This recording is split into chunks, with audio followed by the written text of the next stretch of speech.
itu bisa berada di luar negeri. Benarkah semuanya dijarah saat masa kolonial? Atau ada kisah lain yang jauh lebih rumit? Dan yang lebih mengejutkan lagi, meski ratusan artefak telah kembali, masih ada puluhan ribu koleksi Indonesia yang hingga kini belum pulang. Tonton video ini sampai akhir karena ada fakta yang mungkin akan mengubah cara Anda memandang sejarah Nusantara. Selama berabad-abad, museum-museum di Eropa menyimpan ribuan artefak dari wilayah yang pernah dijajah, termasuk Indonesia. Kini, muncul gerakan dekolonisasi museum, yaitu upaya meninjau kembali asal-usul koleksi dan mengembalikan benda-benda yang diperoleh melalui perang, penjarahan, atau praktik kolonial yang tidak adil. Indonesia menjadi salah satu negara yang aktif memperjuangkan pemulangan warisan budayanya melalui diplomasi, riset, dan kerjasama internasional. Repatriasi ini bukan sekadar memindahkan koleksi juta hingga 150.000 tahun lalu. Koleksi ini terdiri atas fosil tengkorak, tulang, dan bagian tubuh lain yang ditemukan di Trinil, Ngawi, Jawa Timur, serta beberapa lokasi di Pulau Jawa dan Sumatera. Fosil-fosil tersebut ditemukan oleh ilmuwan Belanda Eugen de Boa pada tahun 1891 hingga 1892.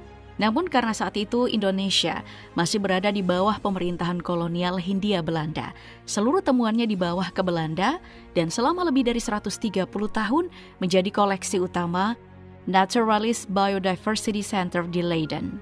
Bagi dunia ilmu pengetahuan, Homo erectus merupakan salah satu penemuan paleoantropologi yang paling penting sepanjang sejarah. Namun bagi Indonesia, fosil ini memiliki makna yang jauh lebih besar. Inilah bukti bahwa Nusantara merupakan salah satu pusat penting dalam 15 masa kejayaan Kerajaan Majapahit di Jawa Timur. Selain memiliki nilai artistik yang tinggi, arca-arca tersebut juga memiliki makna religius karena berkaitan dengan tradisi Hindu Belanda yang berkembang di Nusantara pada masa itu. Menurut penyelidikan aparat Amerika Serikat, ketiga arca tersebut merupakan bagian dari jaringan perdagangan benda budaya ilegal yang dijalankan oleh dua kolektor seni, Subhas Kapoor dan Nancy Winner. Setelah berhasil dikeluarkan dari Indonesia secara melawan hukum, artefak-artefak itu berpindah tangan hingga akhirnya menjadi koleksi di Amerika Serikat. Nah, pada tahun 2023, Kejaksaan Manhattan, New York, menyita benda-benda tersebut dalam operasi besar yang membongkar sindikat penyelundupan warisan budaya dunia. Setahun kemudian, tepatnya pada April 2024, Kejaksaan New York secara harta karun Lombok adalah salah satunya.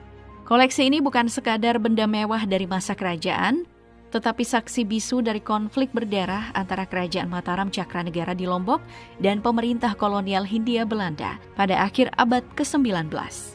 Harta karun Lombok terdiri dari ratusan benda berharga. Salah satu koleksi paling terkenal adalah berlian Lombok, sebuah bros emas bertatahkan berlian sekitar 75 karat yang menjadi simbol kemewahan dan kekuasaan Kerajaan Mataram Lombok.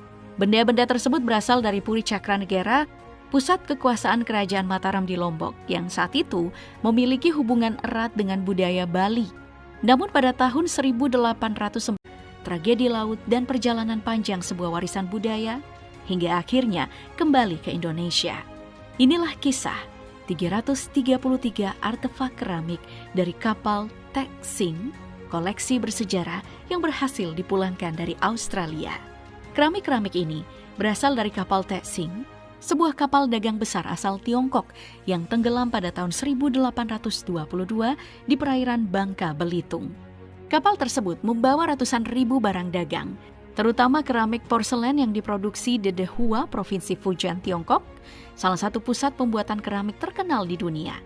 Saat kapal karam, sekitar 1.500 orang dilaporkan meninggal dunia, menjadikan tragedi ini salah satu kecelakaan kapal terbesar dalam sejarah perdagangan maritim Asia.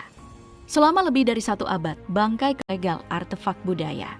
Setelah melalui proses panjang selama beberapa tahun, termasuk penelitian keaslian oleh kurator Indonesia dan Australia, akhirnya dipastikan bahwa keramik tersebut memang berasal dari kapal Tek Sing.